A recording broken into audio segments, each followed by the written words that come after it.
just seen this fisherman man. I'm going to go ask him quickly see what he said.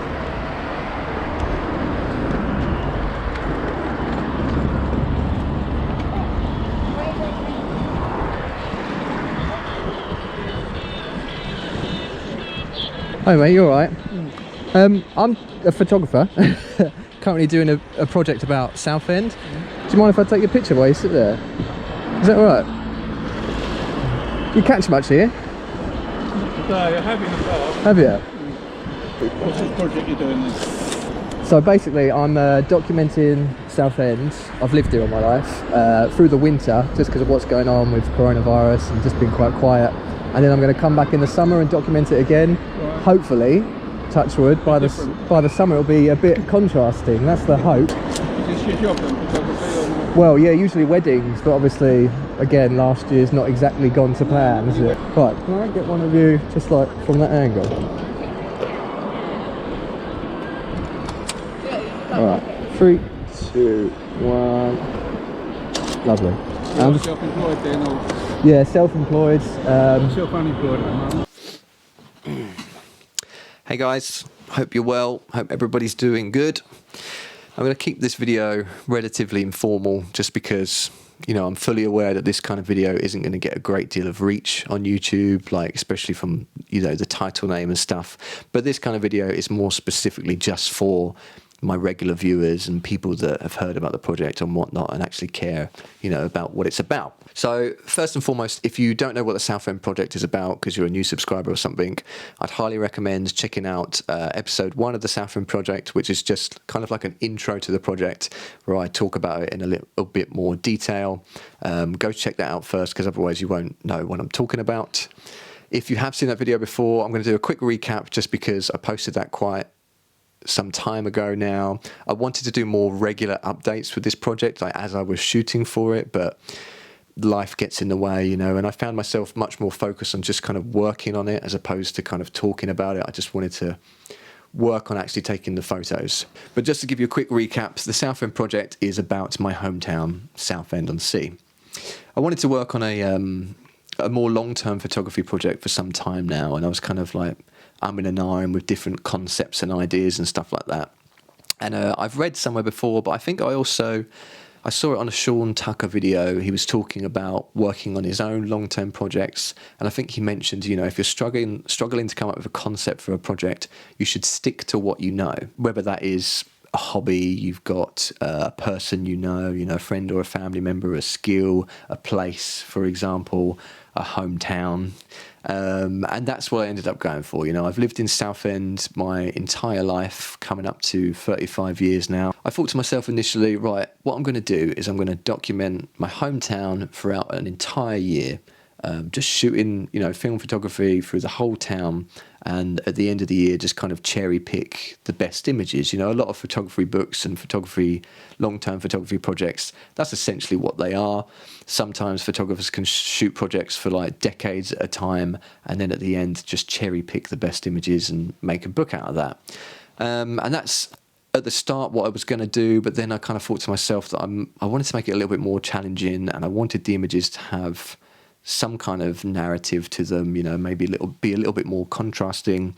So I thought to myself, right, I'm going to just document the town throughout the winter months and then come back in the summer and document it to kind of show that contrast of living in a seaside town that kind of relies on tourism and stuff like that.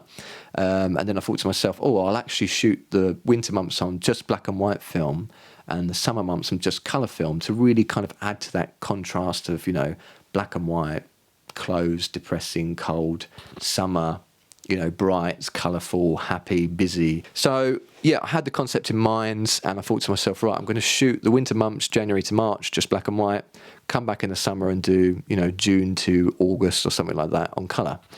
So I started shooting January 2021, and I just started going out. I just bought a Mamiya RB67, so I was shooting predominantly with that on, you know, like HP5 and FB4. Ilford films. All the photos are, you know, self-developed and self-scanned by myself.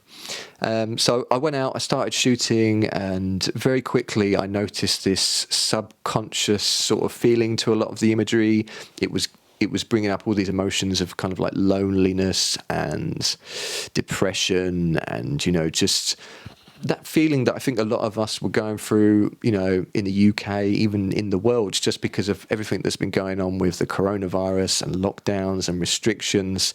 And as soon as I clocked what was happening subconsciously and realised it kind of changed the project to be, instead of just about my hometown, you know, in a seaside town during winter and summer, it was even more sort of about, you know, the coronavirus, what was happening. It's kind of more about what's happening throughout the world, you know, documenting this change of like a horrible winter where coronavirus is rife and fear and depression and loneliness is rife, then going into a summer of hopefully a much more promising, you know, auspicious summer of happiness. Things, you know, we're starting to get to that point now. Things are lifting up, restrictions are easing, everyone's getting happier, the weather's getting warmer.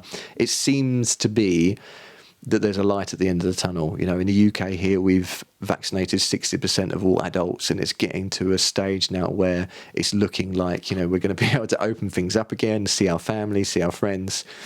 And I thought, just what a great way to document that time, you know, this sort of like unprecedented time in our lives of, you know, a horrible winter of death and fear leading to a summer of hopefully a much nicer time.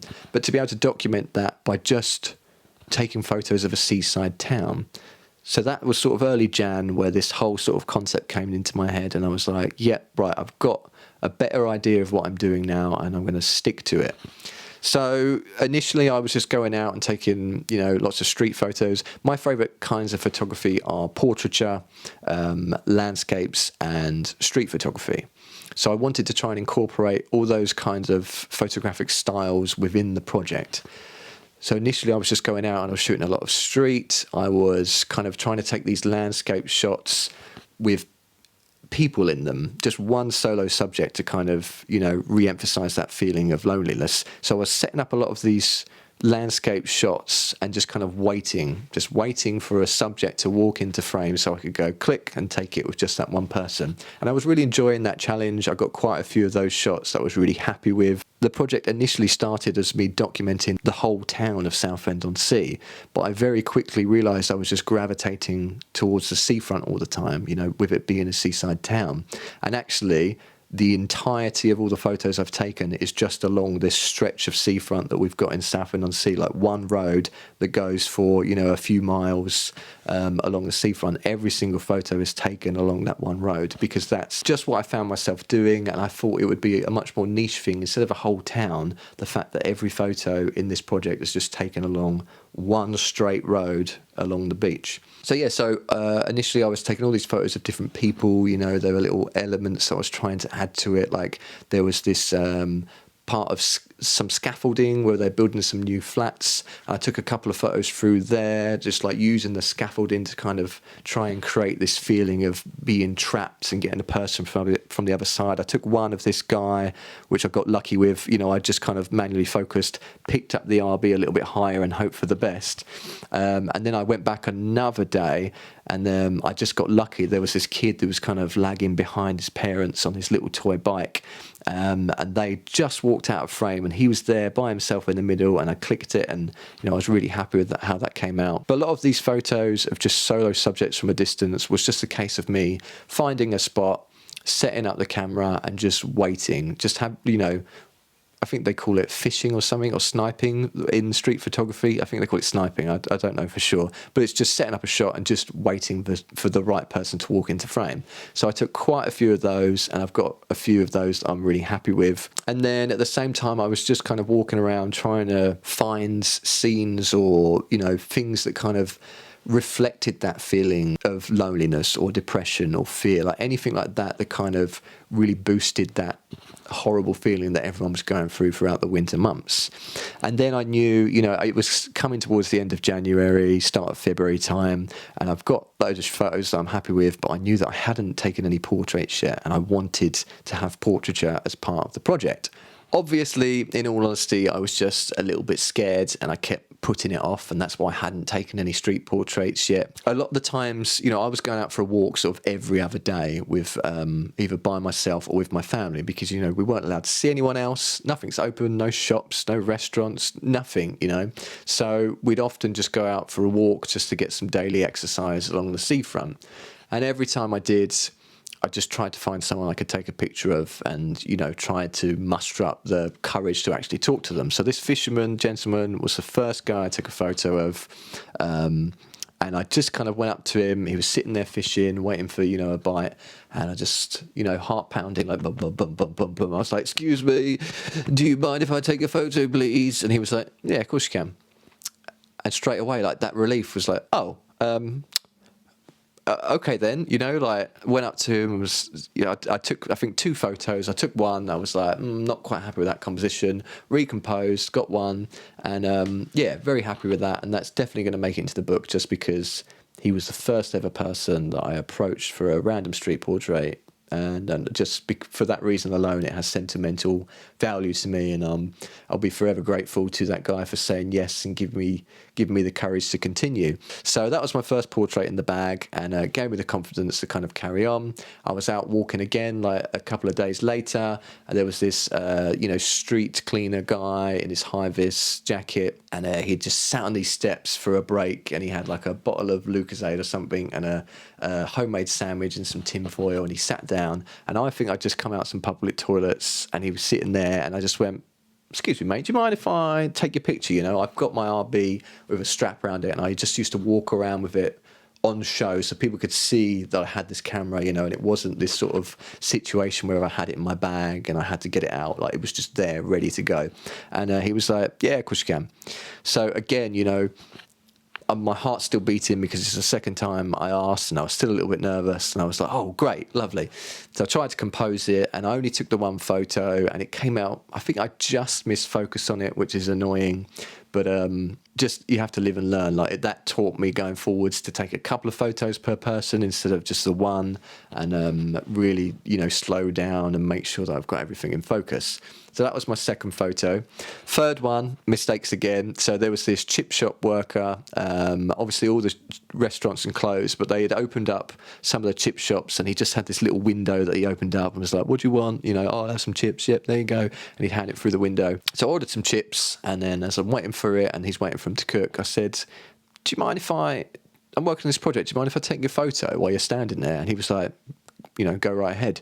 So he looked at me and he smiled, and I took his photo, and then I just kind of thought to myself, that doesn't fit with the project. You know, I'm trying to kind of push this feeling of, you know, a horrible, lonely winter, and he's smiling in it. So I said to him, what would you be doing if, you know, I weren't here? And he was like, well, I'll probably just be standing here, like, staring off into the distance, waiting for the next customer. So I said, would you mind doing that for me?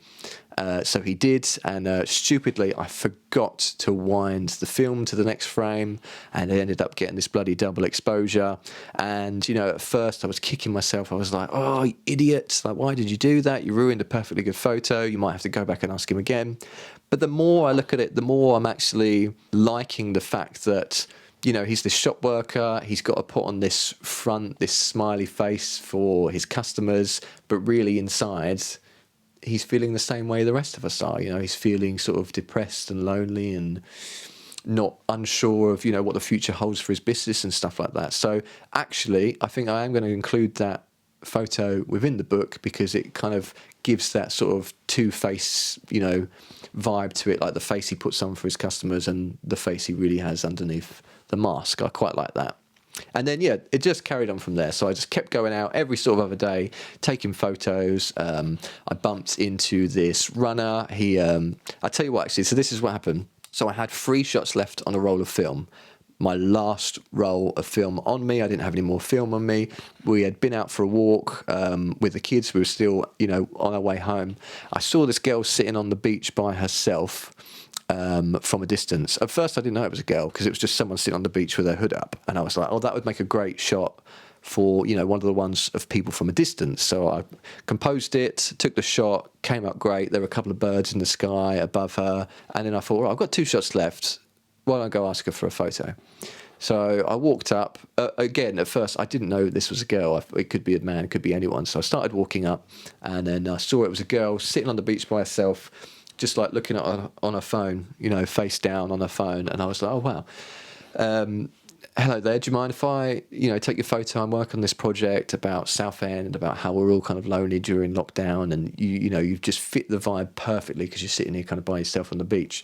And she was like, yeah, of course you can, you know. And I took a photo and it came out like this, and it kind of was composed, you know, she weren't in the middle and stuff like that, but, you know, the fact that I only took one, it came out great. And I had one photo left on the roll, and I could have taken another one, but I didn't want to push my luck, so I walked on, and literally 2 minutes down the road, you know, still walking home, there was this runner with cramp, and he had terrible cramp, like he had this agony on his face, and he was like, oh God.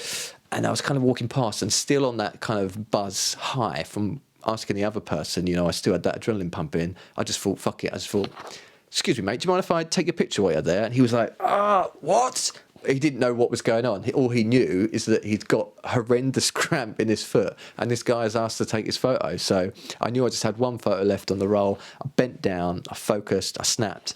You know, as I was kind of focusing, I was like, you're right, how long have you been out for? And he was like, I've been out for like almost 2 hours, like running. I was like, no wonder you've got cramp. But I just love, you know, from walking along the seafront every other day, the only people you'd ever see is people, you know, going for walks in their own sort of house bubble units, people walking their dogs, or runners, you know. So I knew I wanted to get those sort of people involved in the project, and to be able to get that runner with the face of anguish that he had, kind of, again, bringing up those emotions of anguish and stuff that we're all feeling, was just perfect. I was super happy with that shot. But then, yeah, it just kind of went on from there. I got a few more photos. I got a photo of this kid on his bike, this teenage boy. I like that he's got like a little bit of a smirk, because, you know, a lot of the older generation are obviously fearful of the virus, but I think anyone under the age of sort of like 18 really didn't care as much as, you know, the adults did, because they know they're more than likely going to be fine, and they kept going out and seeing each other. Like, that's what the youth were kind of doing. So I like that he had that little bit of smirk on his face. This guy was a security guard for Adventure Island. So while I'm talking about it, basically, Adventure Island, again, it's along this same stretch of seafront along Southend-on-Sea and the beach, and it's just like an amusement park. You know, it's got some rides and stuff for kids. It used to be called Peter Pan's Adventure Playground or something when I was younger, but it's now called Adventure Island, showing my age there.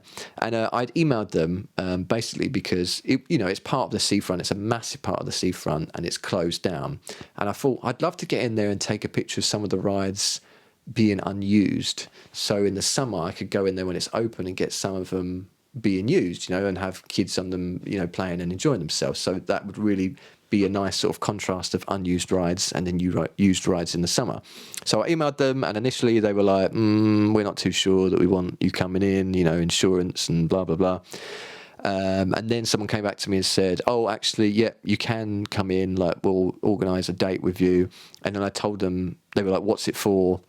And I told them it was for this project, and, you know, that eventually I'm going to make a book out of it. And they were like, oh, well, if you're going to be selling the book and making money out of it, then really we're going to have to charge you to come down. And I was like, well, I can't, you know, I don't have the money at the moment. I'm not working myself. I can't pay you to come take pictures there. But I did let them know that obviously the whole point of the book in the end is that I'm going to be donating 50% of all profits to a mental health charity, to the charity Mind. And I think when I told them that, they kind of thought to themselves, do you know what, it's for a good cause, let's let the bugger in. So they were like, yep, come down. So went down to take some photos there. I had a guy named Willie Shell, basically, who I'd met on Instagram. I know this video is going to be long enough again, and if you're bored, you're bored. But I'm gonna talk, because that's what this video is about. It's just me talking. I've got a massive love-hate relationship with social media. Okay, so I hate it. I hate it for many reasons. I hate that it spreads, you know, misinformation and fear. I hate that it's addictive. I hate that you compare yourself to others all the time, and it can make you feel down because you think, Christ, there's so many amazing photographers out there. really, what's the point in even bloody trying? But then in the same vein, I love the social aspects of it. I love that I get inspired by other photographers. I love talking to people. I love that I've met people through online that I've then turned into real life friends. I've loved that I can message people that are like thousands of miles away in another country, and they can offer me advice, you know, on cameras and stuff like that. And for that reason, I love it as well. So I really do have a love-hate relationship with social media, but I understand the need for it. Anyway, more recently, I've met a few other local photographers from, I guess, shooting this project, and they've seen my work because I've been tagging Southend-on-Sea and stuff in the photos. And this guy, Willie Shell, was one of them. He's another local film photographer based in Southend. We got to talking, and we were just like, dude, we should totally meet up for like a photo walk or something and hang out. And he was like, yeah, totally. So Adventure Island let me in, and I said, how do you fancy coming for a photo walk in Adventure Island? You know, it's going to be deserted, no one's going to be there. We've got full range to just walk around and take as many film photos as we have for a couple of hours. Do you fancy coming with me and maybe helping me film a bit of B-roll? And he was like, yeah, that sounds amazing, let's do it. So he came with me, and he got some photos, I got some photos. Obviously, he took just whatever he wanted. I had this idea in my head that I wanted to stick to the theme, though, that I wanted to create these photos that still gave this feeling of loneliness and being trapped inside and stuff like that. So like I took this photo of this ride, like with all these seats and chains, the chains that are hanging down from this like swing ride. That hopefully, you know, I think it gives that feeling of trapped because of the chains. And then I want to go back in the summer and take a picture of it, you know, with people on it, riding it, like in the sky and stuff like that. So hopefully the book has that contrast of like unused ride, trapped, used ride, happy, free, you know, if that makes sense. So yeah, we got in there. He shot some B-roll for me. I shot probably like 6 rolls of film or something like that, maybe 7, and I got some good photos out of it and a couple of photos that I'm sure will make it to the book. But yeah, thanks massively to Adventure Island for letting me in and being such good sports about it. But yeah, so the security guard, as I left, I had 1 photo left on one roll. Like I'd used all my film, I had 1 photo left, and as I left, he was like, "See you later, guys," and I was like, "Oh, do you know what? Do you mind if I get your photo?" And he was like, "Yeah, go ahead." Like, he was a really nice guy, and yeah, it came out perfect in my opinion. He was perfectly in focus, and the background just kind of worked, and yeah, I was really happy with that shot too. By this point, we were at early March, and we were coming to the end of the project, and I pretty much got enough photos of, you know, landscapes, some street shots and stuff like that, and I knew realistically I just needed a few more portraits to kind of finish off the winter part of the project.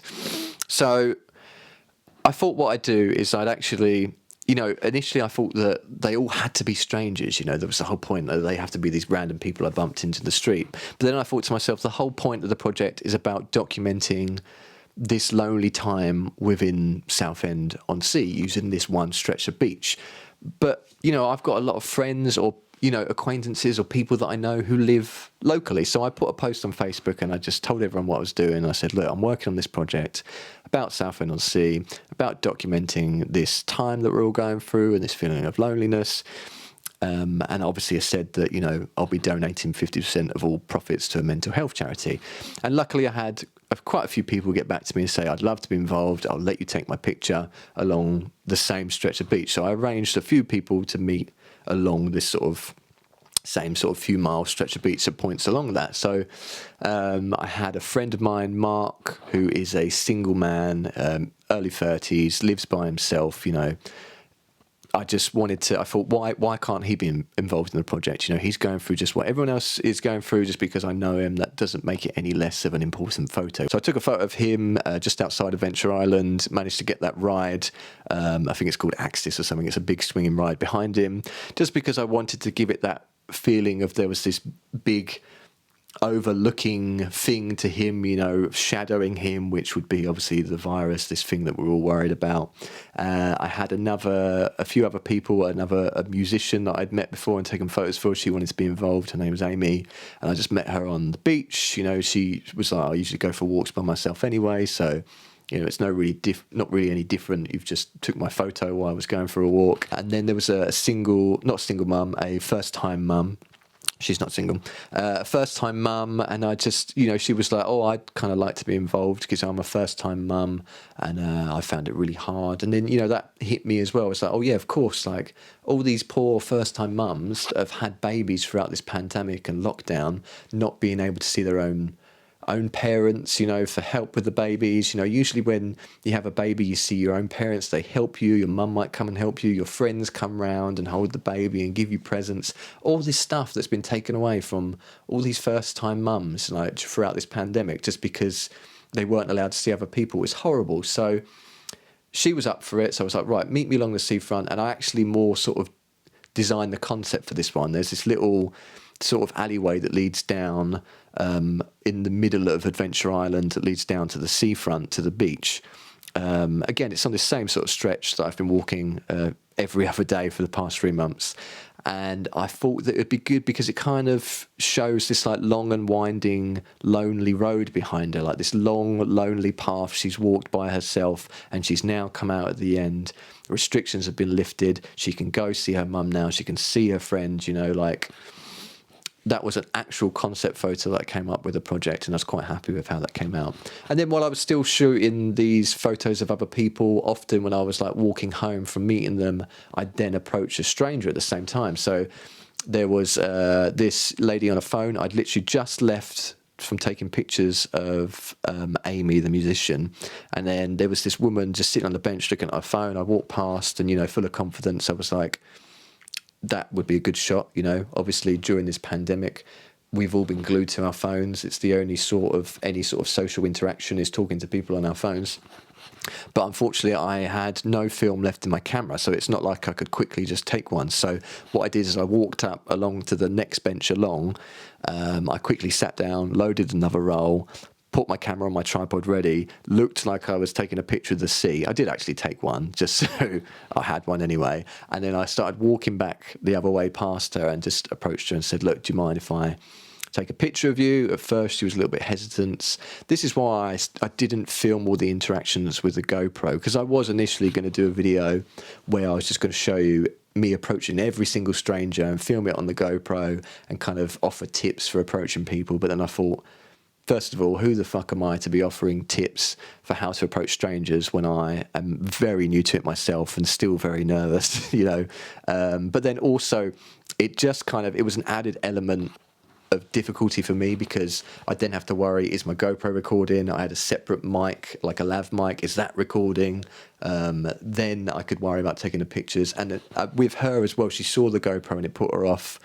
And I just thought, it's just an extra added element. I want to focus on the photography, not making videos for YouTube. This is about a specific photography project, and that's all I really cared about was the photos. So I didn't do that video, and I didn't do any of that. I just wanted to take the photos.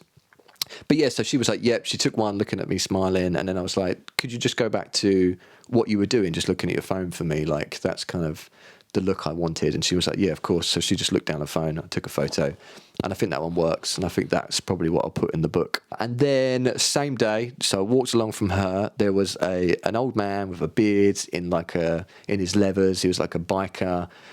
He had a cane, and he had just got a coffee from this little cafe, Roberto's in Southend. I was literally 5-10 minutes away from home. I was just heading home, and again, full of confidence. I think once you start asking more people in that moment where you've got that adrenaline pumping, it's much easier to then go and ask someone else again. So I was like, oh, excuse me, mate, I'm working on a project about Southend, do you mind if I take a photo? He was like, yeah, of course. He was just excited to have someone talk to him. And I think that's another element. The vast majority of these strangers that I don't know that I've stopped for photos, I've ended up talking to them for anywhere between 10 minutes to half an hour afterwards, just because we've been going through this sort of lonely time, and not talking to anyone. And I think everybody's so desperate for just human interaction and conversation, which is... It's just what we are. We're social creatures. We're meant to sort of bounce these ideas and conversations off of other people, So he was happy for a photo. I posed him next to this, life dinghy, life buoy thing. And then I got to talk to him afterwards. So I took his photo, and it came out great. I was really happy with it. And then I only took the one as well with that. So, but then I got to talk to him afterwards, and I was like, "Oh, do you live around here?" And he was like, "Oh no, I've travelled down from up north. I'm looking to move sort of down to like the southeast coast." So I was just checking the area out, and I was like, "Oh, where have you been? Where are you from?" And he was like, "Oh, I've been in prison for the past 20 years. I've just got out." And I was like, "What?" So obviously, yeah, I didn't ask him what he did. I pretty much was just like, "Okay, thanks, nice to meet you," and walked away. But 20 years in prison, he's obviously been in for something pretty bad. I wish I'd asked him now, but it's too late for that. But yeah, so he'll make it to the book, and I think that's pretty much. I've got my photos on my phone here. Oh no, okay. So that one more that I really liked was this guy Aid with his dog. So he commented on my Facebook post. I knew I wanted a picture of a dog walker, so I was asking like, has anyone got a dog they'd be happy to bring down to have a photo? He was like, yep, I will. He brought his dog down, and he just pulled this face, which was just perfect. This sort of like somber, fed up face that we were all feeling with like lockdown and restrictions, just like, can we fucking get on with our lives now, please? And it was perfect. So that's me done for the winter part of the project, basically. Sorry I've been rambling so much, but I just kind of wanted to talk about how I've got to where I am and how it's progressed just from actually getting out and shooting the project. So it's now the start of April. Winter is done, things are warming up, restrictions are being lifted. I can't shoot for the project anymore. I don't want to anyway, because I wanted to restrict myself to that time frame to make it a little bit more challenging. What I've basically done, this is the point now where I'm going to ask for your guys' help. I wanted to include my subscribers throughout the whole kind of making of the book and project, and I will do again going forwards after the summer section. But I've put all of the photos into an online gallery which I use for like all of my client work, where I send them their wedding photos and stuff. And basically I've set it into 3 sub-albums, one for photos that evoke an emotion, one for photos of people from a distance, and one for portraits. First of all, I need your help selecting the final 30 images for the book. So all you've got to do, I've put the gallery link in the description below. Go to the gallery. Within the gallery, you can favourite what images you like. So as you're looking at the photos, there's a little star. I think it's a star icon underneath, and that essentially is favouriting the image. So what I would usually use that for is I'd send like a wedding gallery to a client. They'd favourite the ones that they want me to print, and then I'd print them and give them to them with the USB. But in this instance, I just need you to go into each individual sub-album, favourite your 10 favourite images from that album, and then go to the next one, favourite 10, next one, favourite 10. And then the more and more people that do that, the more and more I'll be able to see what kind of matching images that everyone's liking, if that makes sense. And then after, I'll leave it open for a while for more and more people to do. And then when it comes to the time of me making the book, I can go in, see which photos have essentially had the most votes. And those are the photos I'm going to use for the final book. So it's just helping me come to a decision, because I'm quite picky when it comes to photos, and I'm not great at dwindling. Like I've already the photos in these albums are already after me culling them down. So from quite a few, because I've kept all the negatives. I've filed them all with the dates as well. So the way I'm thinking about laying out the book is having the photo on one page, and maybe on the other page having like the date or rough time that it was taken. So I've basically archived all of my negatives. Again, all of these have been developed by myself, scanned by myself. I've kept a rough idea of the time they were taken at, like between 1 to 2 p.m, for example, the date they were taken and everything like that. And I'll do the same with the summer project. So if I can get 30 nice, decent black and white winter photos and 30 awesome summer photos, and just have them one image per double page spread, so we've essentially got 60 pages, 60 photos. That's the idea I've got for the book, and that's how I want to finish it off. So all you need to do is go to the gallery, select your favourite ones by clicking the little star, and you'd be doing me a massive, massive favour, and I would really appreciate your help with that.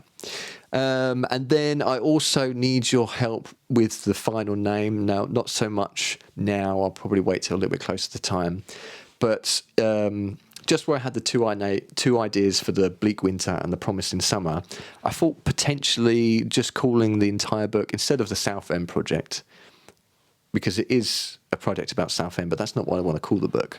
So the idea that popped into my head initially was bleak winters bring promising summers. Bleak winters turn into promising summers. Something along that lines. Like if you've got an idea that you can put forwards for the name for the book as well, I'd really appreciate other people's input. Something that popped into my head the other day, because I wanted bleak winter, and I wanted something to do with a promising summer, and I was like Googling, you know, similes, words or whatever. Auspicious summer. So bleak winter, auspicious summer, something like that. So bleak winters lead to auspicious summers. There's a word that what was it? Beget. Beget means to bring about. So like bleak winters beget auspicious summers. That was a possibility, but then I thought, is that too wordy? Like, I'm rambling now. But anyway, that is the Southend project. That is the winter part done. I would really appreciate your help sort of dwindling down to the final 30 images. If you could do that. If you've got any comment problems and you can't access the gallery or you can't figure out what you need to do, drop a comment. I'll let you know what to do. But you essentially just go to the gallery, choose your favourite ones. To choose them, you do have to put in an email address, because usually I could send them to that email address. Like, I won't keep your email address on file or anything. It's not for, I don't do, you know, blog posts or anything like that. You just have to put it in so you can choose the favourite ones. But if you've got the time to do that for me, I'd really appreciate it. If you've got any ideas for names to the books as well, drop a comment below. I'd really appreciate any help. And just any comments. What do you think about the project? Do you like the sound of it? Anything you think I could do or change to make it better? I just want you guys to help out as well. Like I say, when it's finally done and I come to designing it, I'll probably ask for some help from you guys as well, in just the kind of design process and stuff like that. But when it comes to the point of selling it, yes, I'm excited to create and sell my first photography book, but really just, you know, I've struggled with mental health in the past. I've lost a friend to suicide due to mental health in the past. I'm a very strong advocate about discussing mental health openly. I just think it should be treated as a physical health condition. You know, if you've got a cold and someone says, do you want to go out? And you're like, oh, I can't, I've got a terrible cold at the moment. That's just a normal thing. If someone said, do you want to go out? I'm like, oh, I can't, like, I'm really depressed at the moment, I'm really struggling. They'd be like, what the fuck are you talking about? Pull yourself together and come out. Like, I feel like mental health and physical health need to be on the same spectrum and spoke about in the same way. So I'm definitely one for pushing for, you know, talking about mental health openly and stuff like that. And I just want to do everything I can. And I think giving 50% of all the profits of the book to the charity Mind is the least I could do, especially as, you know, it's my first photography book, and who knows how much money I'll make. But yeah, I want to do anything I can to help. So this has probably gone on long enough, so I'll cut it there. But again, just appreciate guys for watching. If you've made it to the end, then I definitely really appreciate you for taking the time to watch it and listen to me ramble on about my first photography project. But yeah, thanks for watching, and I will hopefully see you guys in the next one.